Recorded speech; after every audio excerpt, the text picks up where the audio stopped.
De volta ao programa Conexão de hoje, sempre em nome de Unimed Marília. Cuidar bem da sua saúde, este é o plano. Vitalícia Levíssima Água de Marília. Exija, peça, diga eu quero Vitalícia, a única água adicionada de sais do estado de São Paulo. Livre de sódio, hein? Então ela é leve mesmo. Você toma, você logo percebe a diferença, ela mata a sua sede.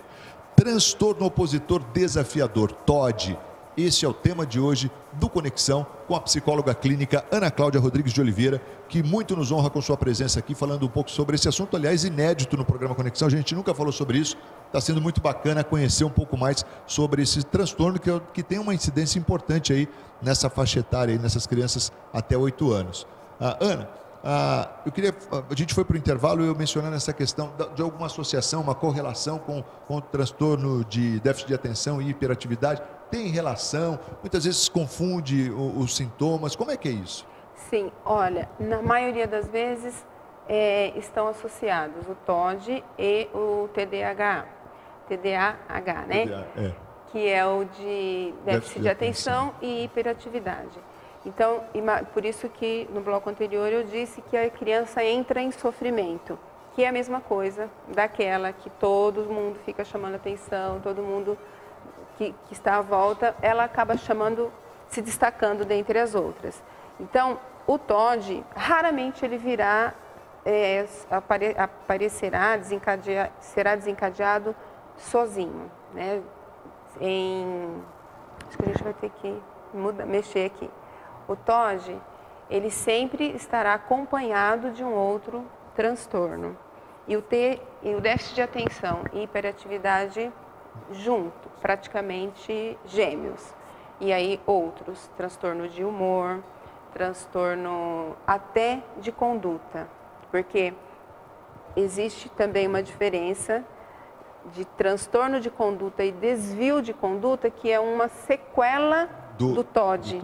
Então, na adolescência, a criança pode direcionar para Quer dizer, seria um agravante, né? Seria o quadro já agravado da situação. Para a delinquência, para o desvio de conduta. Porque aumentam também as responsabilidades e tal, e se elas não são cumpridas, se elas não são bem aceitas, né? Exatamente. Você aumenta essa possibilidade, né? Aumenta o risco, o grau de risco. Aumenta o risco. Por isso que eu falei, da adolescência não tem como não ser identificado que existe uma patologia ali. E talvez aí esse ponto seja até importante a gente ressaltar aqui e mais uma vez falar, a gente falou no bloco anterior, mas a importância de você estar atento, né, o pai e a mãe, não tentar minimizar muitas vezes essas coisas, né, Ana? Porque é o que você falou lá no primeiro bloco, a tendência é a gente dar uma segurada, porque é o filho, né? Você não quer, mas a coisa pode tomar uma proporção que lá na adolescência, na juventude, os problemas podem ficar muito sérios. Muito sérios.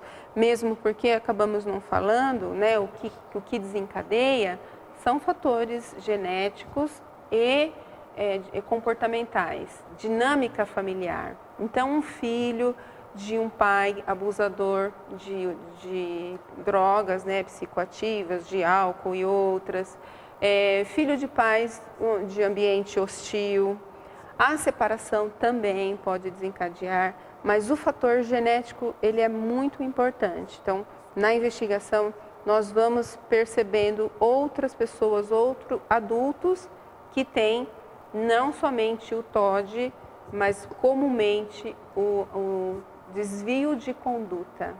Então, é um alerta, né, para os pais, inclusive. Com certeza. A responsabilidade tamanha que é de ter um filho.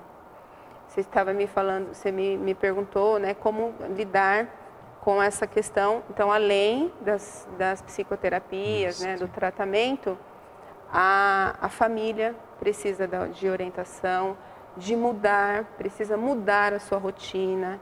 Muitas famílias acabam deixando de participar de eventos sociais, né, por causa do filho. Isso é até aceitável, porém, é que a gente acaba entendendo, mas essa criança ela precisa ser inserida. Não é retirando, não né, é que você vai retirando resolver. isso, inserida, porém com todo o traquejo desses pais.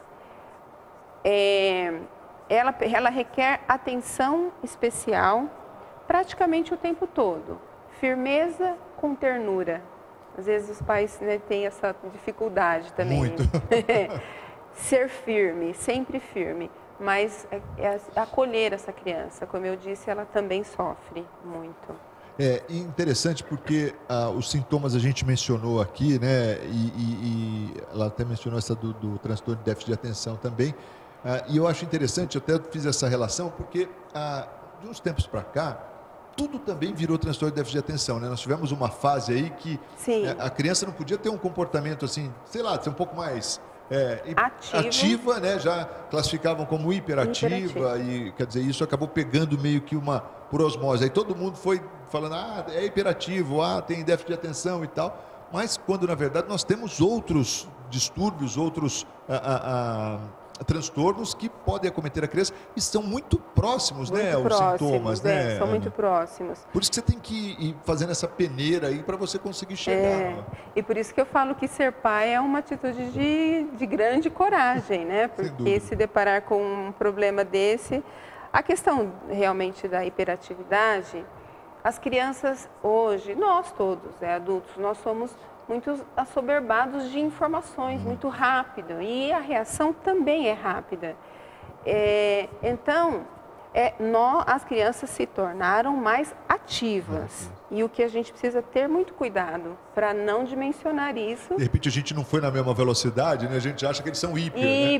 Exatamente. Não, elas são mais ativas porque elas são muito mais estimuladas que outras e que a nossa geração. Então, também um olhar bem criterioso para dizer, meu filho é hiperativo. A gente está caminhando já para o finalzinho do programa. Eu queria que você falasse assim, Ana, como é que é a resposta do tratamento, quando se faz um tratamento? Quer dizer, você fechou ali o diagnóstico e você começa um tratamento com a terapia, muitas vezes com o auxílio de medicação, conforme você mencionou, com o psiquiatra e tal. A resposta costuma ser até rápida ou um pouco mais demorada? Como é que é isso? Sim, uma resposta rápida. Em se tratando, a melhor indicação, uma psicoterapia breve, que seria cognitivo-comportamental, de até 24 meses, então nós conseguimos observar resultados rápidos, porque são trabalhados controle de impulsos, como eu já disse, habilidades sociais. Então, estabelece-se metas para aquela criança, para que ela consiga cumprir e, juntamente com ela, perceber o quão favorável isso foi. Então, ela vai se reconhecendo com outro olhar, vai ressignificando algumas coisas. A psicologia tem mecanismos assim para despertar essa atenção da criança, né? Para ela participar disso tudo, né? Instrumentos específicos, tanto para avaliação quanto para reabilitação, se for esse o termo usado, né? Mas para que esse quadro melhore e se estabilize.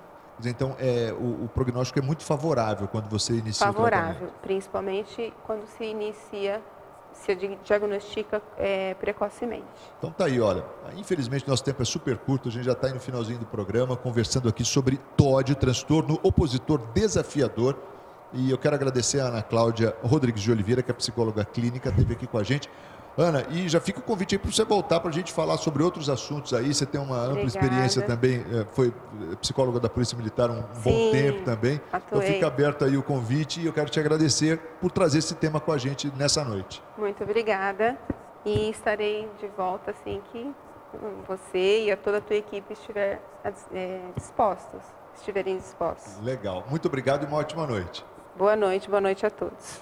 O programa Conexão de hoje falou sobre TOD, transtorno, olha, preste atenção, transtorno opositor desafiador. Você ligou o televisor agora, você perdeu, mas você pode conferir a reprise amanhã às 8 da manhã e também pelo Facebook, facebook.com/TV Canal 4, você pode conferir aí o programa Conexão também pelo Facebook. Conexão está de volta amanhã com mais um tema, sempre em nome de Unimed Marília. Cuidar bem da sua saúde, este é o plano. Vitalícia, a levíssima água de Marília. Exija, peça, diga eu quero Vitalícia, a única água adicionada de sais do estado de São Paulo.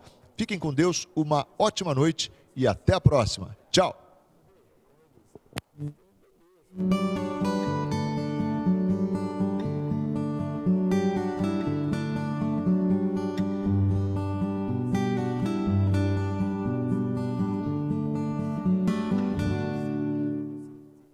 Conexão Marília. Oferecimento Unimed. Este é o plano. Pós-graduação é na Unimar.